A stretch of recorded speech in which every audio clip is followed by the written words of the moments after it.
টি-20তে কেমন গেল বাংলাদেশের 2025 সাল? বিপিএলে ভালো করা কারোর কি বিশ্বকাপ দলে ঢোকার সুযোগ আছে?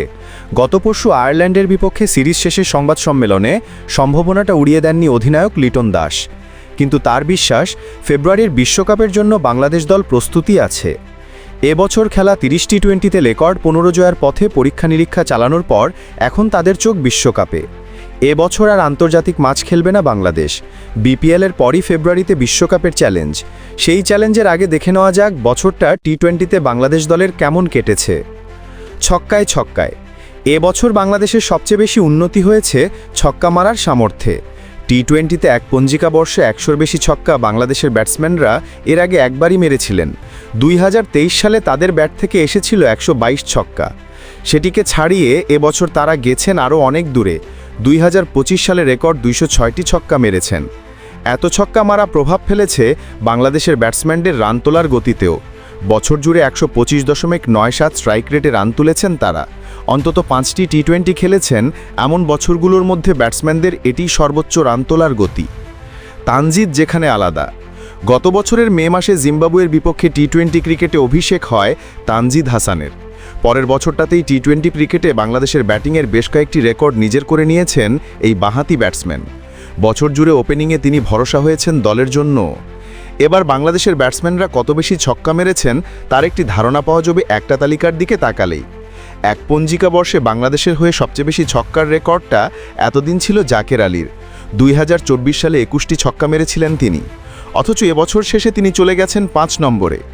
লিটন দাস 23, সাইফ হাসান 29, পারভেজ হোসেন 34 নিজেদের নাম জাকিরের উপরে তুলেছেন এবছর। তাদের তিনজনকেও ছাড়িয়ে গেছেন ওপেনার তানজিদ হাসান। এবছর 27 ইনিংসে 41 ছক্কা এসেছে তার ব্যাট থেকে। এক পঞ্জিকা বর্ষে বাংলাদেশের হয়ে সবচেয়ে বেশি ছক্কা মারার রেকর্ডটি এখন তারই। শুধু ছক্কাই নয়, এই সংস্করণে এক পঞ্জিকা বর্ষে বাংলাদেশের হয়ে সবচেয়ে বেশি রানও এখন তার। 2025 সালে 27 ইনিংসে 135-এর বেশি স্ট্রাইক রেটে 775 রান করেছেন তানজিদ। মিডল অর্ডার দুশ্চিন্তা। ব্যাটিংয়ে টপ অর্ডারে কম বেশি ধারাবাহিকতা ছিল বছর জুড়ে, কিন্তু বাংলাদেশের জন্য দুশ্চিন্তা হয়ে থেকেছে মিডল অর্ডার। বিশ্বকাপে এসব জায়গায় কে খেলবেন সেটিও এখনও স্পষ্ট নয়। বছর জুড়ে ঘুরিয়ে ফিরিয়ে জাকের আলী, শামীম হোসেন, তৌহিদ হৃদয়, নুরুল হাসানদের চেষ্টা করা হয়েছে। মাঝে মধ্যে তারা রান করলেও পুরোপুরি আস্থা জোগাতে পারেননি। প্রায় পুরো বছর টেস্ট খেলুড়ে দেশগুলোর মধ্যে সবচেয়ে কম স্ট্রাইক রেটে ব্যাট করেছেন বাংলাদেশের মিডল অর্ডার ব্যাটসম্যানরা। আয়ারল্যান্ডের বিপক্ষে শেষ টি-20তে 4 নেমে পারভেজ হোসেনের 26 বলে 34 রানের ইনিংসের পর এখন তাদের স্ট্রাইক রেট তৃতীয় সর্বনিম্ন। বিশ্বকাপেও বাংলাদেশের জন্য বড় মাথা ব্যথার কারণ হতে পারে মিডল অর্ডারের ব্যাটিং। বোলিংয়ে ভরসা। কয়েক বছর ধরেই বাংলাদেশের জন্য বড় ভরসা হয়ে উঠেছেন বোলাররা। এবারও সেটির ব্যতিক্রম হয়নি। বাংলাদেশের জন্য এবছর বাড়তি প্রাপ্তি লেগ স্পিনার রিশাদ হোসেনের পারফরম্যান্স। 25 ম্যাচ খেলে 8.25 স্ট্রাইক রেখে 33 উইকেট নিয়েছেন তিনি। তার সঙ্গে পাল্লা দিয়ে বাকি দুই স্পিনার নাসুম আহমেদ ও মেহেদি হাসানও বাংলাদেশকে ম্যাচ জিতিয়েছেন। ভালো পারফরম্যান্সের পরও তাদের ঘুরিয়ে ফিরিয়ে খেলাতে হয়েছে।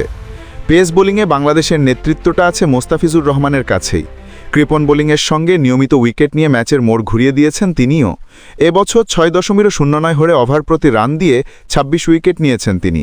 তাসকিন আহমেদ, শরীফুল ইসলাম ও তানজিম হাসানদের পারফরম্যান্স নিয়েও সন্তোষ আছে দলের। তাদের সামনে চ্যালেঞ্জ বিশ্বকাপেও সেটি ধরে রাখা।